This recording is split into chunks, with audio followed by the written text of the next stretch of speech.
Assalamualaikum warahmatullahi wabarakatuh. Perkenalkan, nama saya Fenty Ega Diana, NIM 180.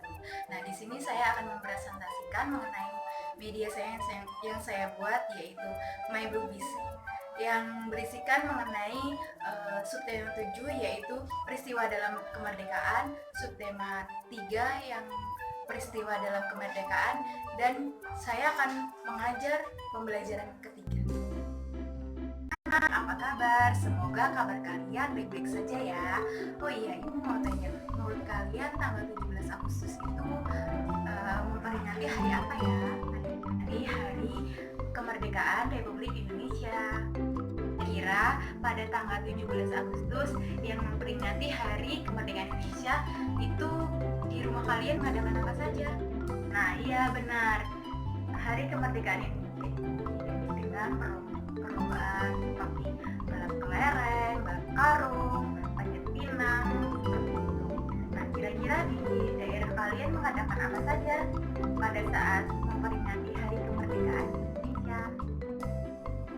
Nah, tujuan ibu membuat media My Boobies ini yaitu agar kalian paham mengenai peristiwa dalam kemerdekaan dan manfaat yang akan diperoleh kalian, dan manfaat yang bisa kalian ambil dari media ini yaitu bisa mengetahui tentang peristiwa dalam mengisi kemerdekaan Republik Indonesia. Nah, ini dia media yang ibu buat, yaitu My Boobies yang berisikan mengenai materi peristiwa dalam mengisi kemerdekaan. Nah, di lembaran yang pertama ini terdapat penjajah-penjajah yang datang ke Indonesia. Yang pertama yaitu ada Portugis. Nah, Portugis ini mendarat di Malaka pada tahun 1511. Nah, kemudian disusul oleh Spanyol. Nah, Spanyol ini mendarat di Tidore, Maluku pada tahun 1521. Kemudian disusul kembali oleh Inggris dan Belanda mendarat di Pelabuhan Banten pada tahun 1596. Nah, mereka yang Inggris dan Belanda ini mereka datang bersamaan di Pelabuhan Banten.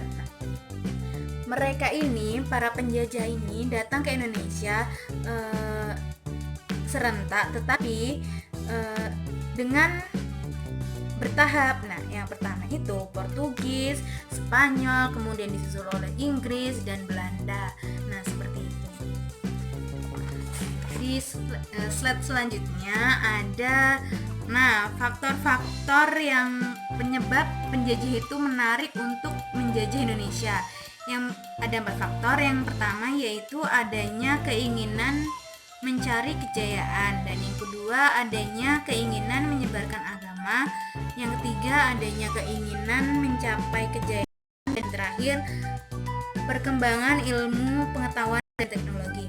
Yang pertama ini adanya keinginan mencari kekayaan. Nah, maksudnya di sini yaitu mencari kekayaan. Nah, di Indonesia itu sebenarnya kaya akan rempah-rempahnya. Nah, penjajah itu menariknya di rempah-rempah, jadi mereka merebut semua rempah-rempah yang ada di Indonesia. Contohnya rempah-rempah yang ada di Indonesia yaitu bisa cengkeh, kunyit, seperti itu. Kemudian bagian adanya keinginan menyebarkan agama. Nah, agama yang dimaksud di sini yaitu agama Katolik. Kan biasanya rata-rata di Indonesia yaitu agamanya agama Islam ya. Nah, para penjajah itu datang ke Indonesia untuk menyebarkan agama Katolik. Jadi ada sebagian orang yang masuk di Katolik. Nah, seperti itu. Yang ketiga yaitu adanya keinginan mencapai kejayaan. Nah, di sini maksud dari poin ketiga ini penjajah berkeinginan untuk menguasai penguasaan wilayah. Nah, agar penjajah tersebut memperbanyak penjajahan di Indonesia. Dan yang terakhir perkembangan ilmu pengetahuan dan teknologi. Nih, di sini para warga Indonesia kan belum, pada zaman dahulu belum tahu apa-apa ya tentang pengetahuan dan teknologi, jadi mudah untuk dijajah. Nah, seperti itu. Jadi keempat faktor ini saling berhubungan satu sama lain, seperti itu. Kemudian pada slide selanjutnya, nah, ada yang tahu ini gambar apa saja? Nah, yang pertama ini ada orang yang membersihkan, saling membantu, kemudian membersihkan selokan dan pasir-pasir yang ada di jalanan. Nah, itu yaitu saling membantu. Nah, saling membantu itu bisa disebut dengan gotong royong. Jadi yang pertama ini gotong royong. Yang kemudian ini ada yang tahu? Banyak anak-anak bermain mainan tradisional seperti itu. Kemudian di sini ada orang banyak penari dari beberapa daerah. Kemudian di sini juga ada lomba-lomba. Nah, keempat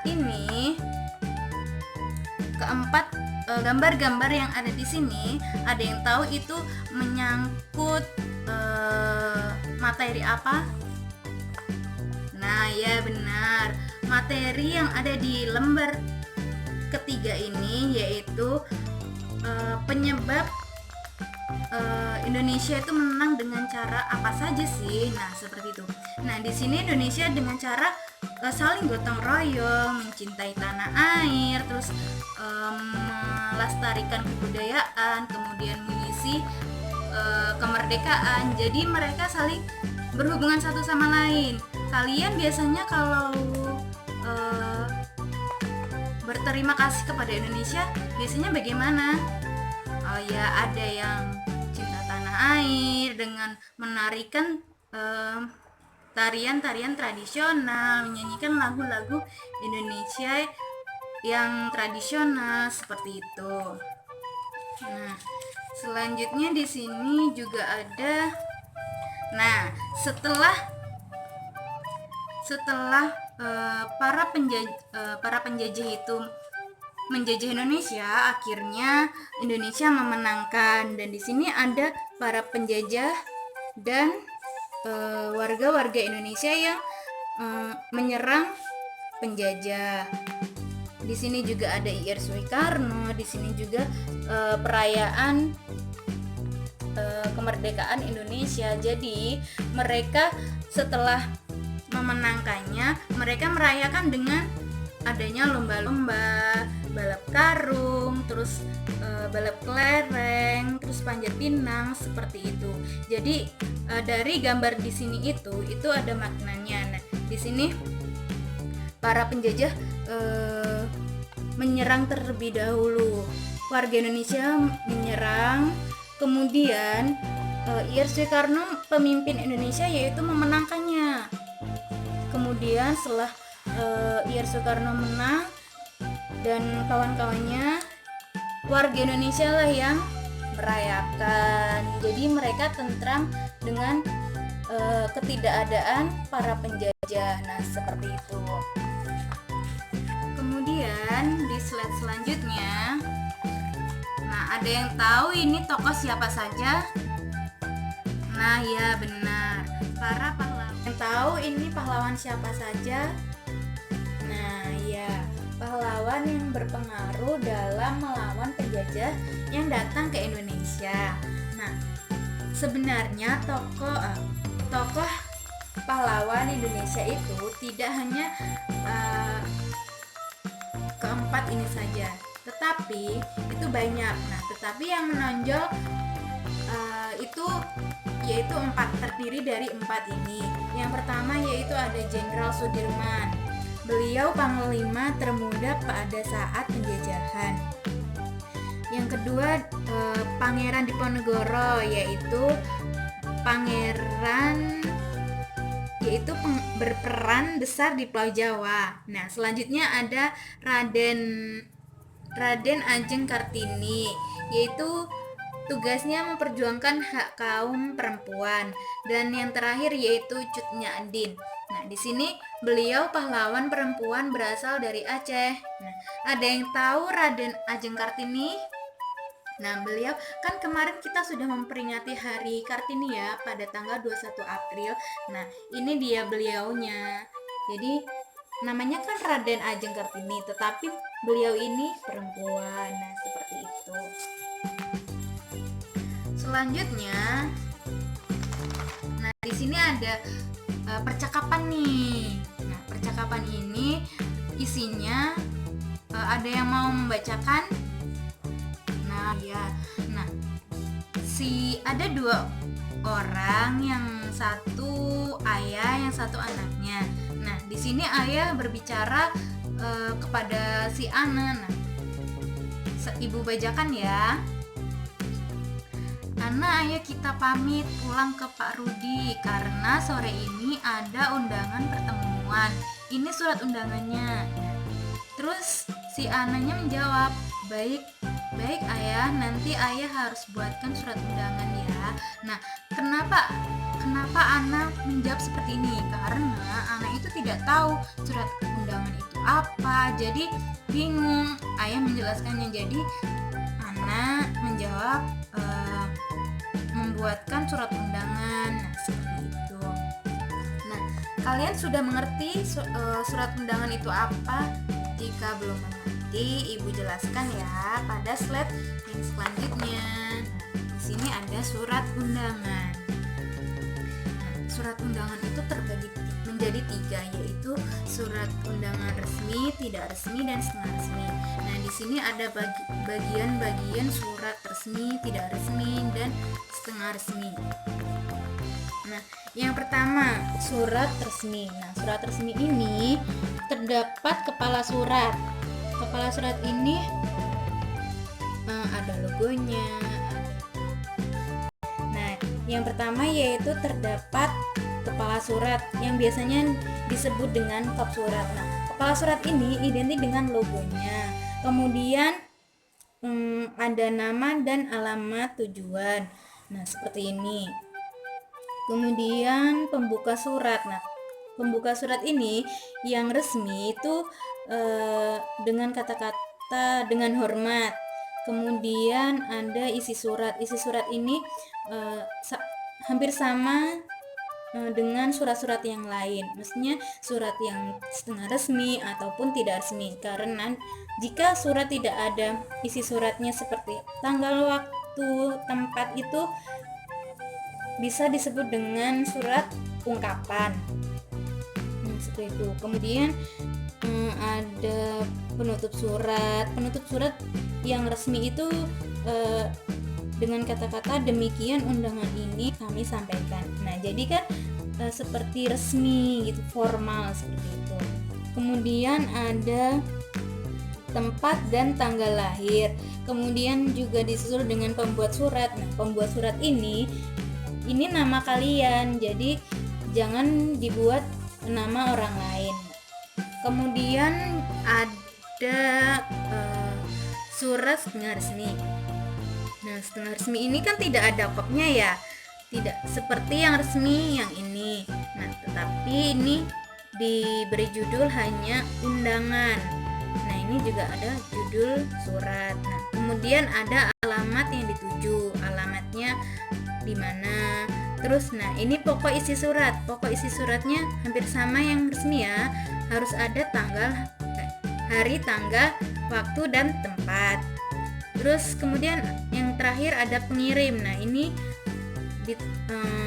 yang menulis kamu, tidak boleh orang lain. Maksudnya namanya itu yang pembuat surat, seperti itu. Kemudian yang terakhir ada surat tidak resmi. Nah, di sini surat yang tidak resmi itu terdiri dari surat ungkapan. Jadi tidak ada waktu, hari, tanggal, tempat. Nah, seperti itu. Jadi isinya itu ungkapan yang harus disampaikan ke sahabat kalian atau ke orang yang jauh. Nah, bagian-bagiannya di sini yaitu tanggal. Jadi judul suratnya tidak usah dicantumkan, hanya saja tanggal surat, tujuan surat, yang mau dikirim seperti itu. Ini isi surat, yaitu isi ungkapan yang kalian mau tulis. Terus ada penutup surat, kemudian salam penutup, tanda tangan. Ini tanda tangan pembuat suratnya ya. Kemudian nama pembuat surat. Nah, seperti itu. Nah, Ibu di sini mempunyai 3 amplop. Ada yang warna hijau, merah, dan biru. Nah, di sini itu isinya contoh-contoh surat, tetapi Ibu tidak tahu isinya surat apa ya. Mari kita buka.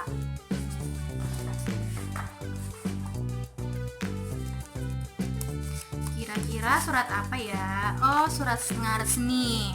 Nah, contoh surat setengah resmi itu seperti ini. Ada judul suratnya yaitu undangan. Terus tujuannya ini, tanggal dan tempatnya, ini isinya, dan penutup dan tanda tangan nama kalian. Nah, seperti itu. Kita masukkan lagi ke amplopnya. Kita buka amplop yang lain. Kira-kira surat apa ya? Oh, surat resmi. Nah, di sini terdapat surat resmi, yaitu surat resminya terdapat logo, nama instansinya, kemudian ada nama dan alamat yang dituju, kemudian pembuka surat sebelah sini. Kemudian isi suratnya ini ada hari, tanggal, waktu, dan tempat. Kemudian disusul oleh penutup dan tanda tangan pembuat surat. Seperti itu. Nah, ini Ibu masukkan kembali ke amplopnya ya. Kita buka amplop yang selanjutnya. Nah, kira-kira surat tidak resmi. Nah, di sini surat tidak resminya yaitu undangan ulang tahun. Jadi beda dengan surat ungkapan. Nah, di sini kan kalau surat undangan ulang tahun kan terdapat hari, tanggal, waktu, tempat, dan acara. Tetapi yang membedakan hanyalah isi suratnya bila dibandingkan dengan surat ungkapan. Nah, seperti itu. Selain itu sama dengan surat-surat yang lain. Nah, Ibu kembalikan ke amplopnya ya.